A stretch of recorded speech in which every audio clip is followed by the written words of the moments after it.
The story begins in the small suburban town of Hill Valley, California in 1985. We meet Marty McFly, a high schooler with big dreams and a love for rock and roll. He's a bit of a rebel, always in trouble for his daredevil stunts, especially when he sneaks out of his house to play guitar with his band, the Pinheads. His best friend is Dr. Emmett Doc Brown, an eccentric inventor who's a little bit out of his mind, but incredibly brilliant. Doc's most recent creation? A time machine built out of a DeLorean sports car, of course. Late one night, Marty sneaks out to meet Doc in the parking lot of a shopping mall. Doc is nervous, wearing protective goggles and gloves, as he demonstrates the time machine's power source, Mr. Fusion, and prepares to send his dog Einstein 1 minute into the future. Marty films it on his handheld camcorder. The experiment succeeds, and Einstein vanishes and reappears exactly 1 minute later. Doc is ecstatic. Time travel is possible. Marty watches in awe as Einstein is sent forward in time, and the dog reappears right where it was, wagging its tail. Doc, thrilled with his success, grins. Marty looks at him like he's crazy, but he can't help but feel a spark of excitement. Marty teases Doc about whether the time machine could send a person back or forward in time. Doc says the flux capacitor requires 1.21 gigawatts of power and precisely 88 miles per hour to work. However, things take a dark turn when Libyan terrorists, who Doc had double-crossed, arrive, demanding the plutonium that powered the time machine. In a chaotic shootout, Doc is shot, and Marty flees in the DeLorean, accidentally activating the time circuits. The car accelerates to 88 maybe, hits the flux capacitor threshold, and disappears in a flash of light. Marty finds himself hurtling through a tunnel of color and energy, landing back in time, but not for 1 minute. Marty emerges from the time tunnel into the middle of a dusty field. He's still in 1985 clothes and has no idea where he is. He drives into a town that looks exactly like Hill Valley, except it's not. The town looks older, the people are dressed differently, and the clock tower on the courthouse reads 1955. Marty's first instinct is to find Doc. He crashes into attracting the attention of local teens, including his future father, George McFly, and his nemesis, Biff Tannen. Marty tries to escape but finds out the car can't run without plutonium, which he lost in the 1985 shootout. Desperate, he seeks out the 1955 Doc Brown to help him return to the future. After a few awkward encounters with locals who are confused by his futuristic outfit, Marty manages to find Doc's younger self. The 1955 version of Doc is, unsurprisingly, just as eccentric as the older one. Marty locates the 1955 version of Doc Brown in the same hilltop house where the mansion will eventually stand.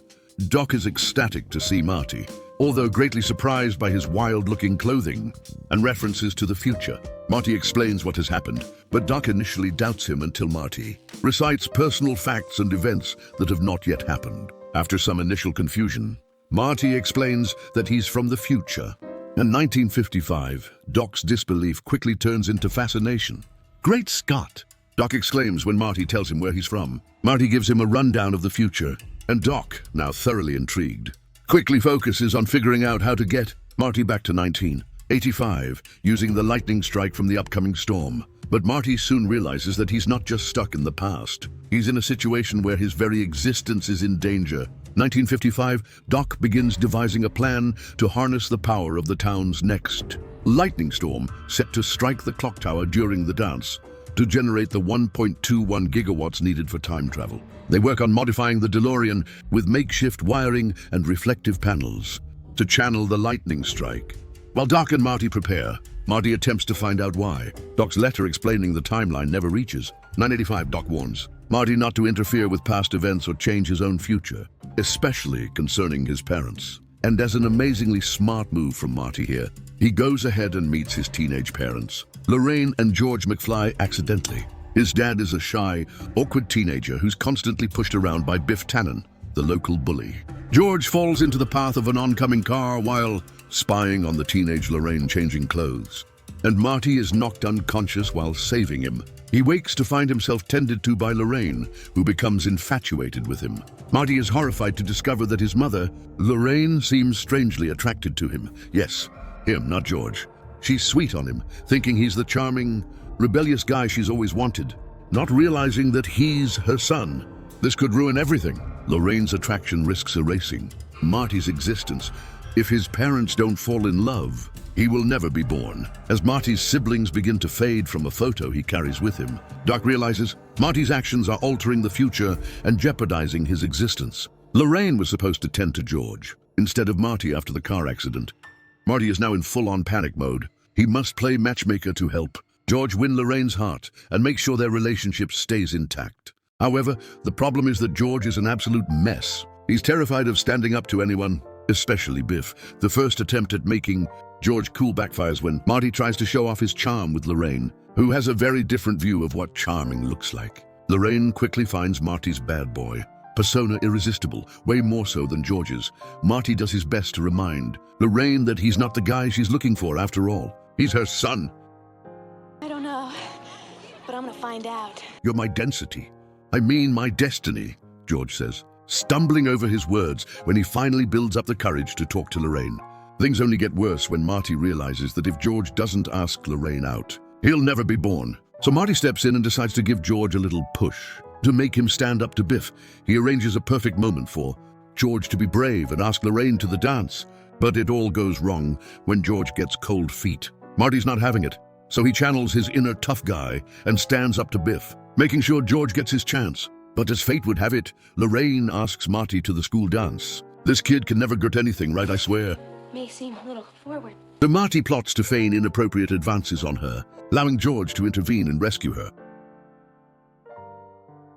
But the plan goes awry when Biff's gang locks Marty in the trunk of the performing band's car. While Biff forces himself onto Lorraine, George arrives expecting to find Marty, but is assaulted by Biff. After Biff hurts Lorraine, an enraged George knocks him unconscious and escorts the grateful Lorraine to the dance. The band frees Marty from their car, but the lead guitarist injures his hand in the process, so Marty takes his place. He performs a scorching rendition of Johnny B. Good, a song unknown in 1955, which inspires Chuck Berry later, leaving the entire dance floor floored by his electrifying skills. Lorraine watches wide-eyed as George gets the courage to ask her to dance. George's awkward charm finally breaks through, and he and Lorraine share a beautiful moment on the dance floor, sealing their fate together. With his future no longer in jeopardy, there's still the matter of the lightning strike to deal with. Marty races to the clock tower, where Doc has rigged up a makeshift lightning capture contraption. The clock strikes 10:04 p.m., and Marty, with a slight panic in his chest, rushes to the DeLorean. There's no time to waste. Lightning is about to strike, and if the DeLorean doesn't hit 88 miles per hour by the exact moment of the strike, Marty's going to be stuck in 1955 forever. At precisely 10:04 p.m., Doc radios Marty that the lightning strike is imminent and unhook the power line from the main fuse box. Later, Doc discovers a letter from Marty warning him about his future and rips it, worried about the consequences. As a bolt of lightning strikes the tower, electricity surges down the wires. The lightning bolt hits the DeLorean's conductor, jolting Marty with 1.21 gigawatts at exactly. The car blazes with fire trails, and Marty vanishes. To save Doc, Marty recalibrates the DeLorean to return 10 minutes before he had left the future. But because of the lightning strike, the DeLorean breaks down, forcing Marty to run back to the mall. He arrives as Doc is being shot. While Marty grieves at his side, Doc sits up, revealing he had pieced Marty's note back together and is wearing a bulletproof vest. Back in 1985, Marty finds that things have dramatically changed. His family is living in a much better, more comfortable home. George is a successful, confident writer, and Lorraine is a more loving, supportive mother. Biff, on the other hand, is now the butt of everyone's jokes, working for George, and no longer the terrifying bully he used to be. Marty realizes that thanks to his intervention in the past, he's made his family's future much brighter. Before Marty can process all this, Doc arrives in a new steam-powered DeLorean, yes, a time-traveling flying car, and tells Marty he needs help with something urgent. They're heading to the future, 2015, to help Marty's kids. Doc warns him not to open a letter he's given him until they reach the future. As Marty heads off on yet another adventure, the DeLorean leaves a trail of smoke behind, leaving Marty to wonder what's next. The film ends on the iconic line, "Where we're going, we don't need roads." Where we're going, we don't need roads. As the DeLorean vanishes into the future, the audience is left with the promise of new adventures to come, with unforgettable characters, wild time travel scenarios, and plenty of heart. Back to the Future delivers a timeless adventure that changed the way we think about time, destiny, and family. Through laughter, danger, and adventure, Marty and Doc have proven that small actions can ripple through time and change. In the course of lives, Marty returns wiser, Discovering that believing in yourself, like George did, and being courageous, can reshape the future. The film closes on the iconic image of the DeLorean disappearing into the sky, leaving a trail of steam and promise. As the words "to be continued" appear on screen,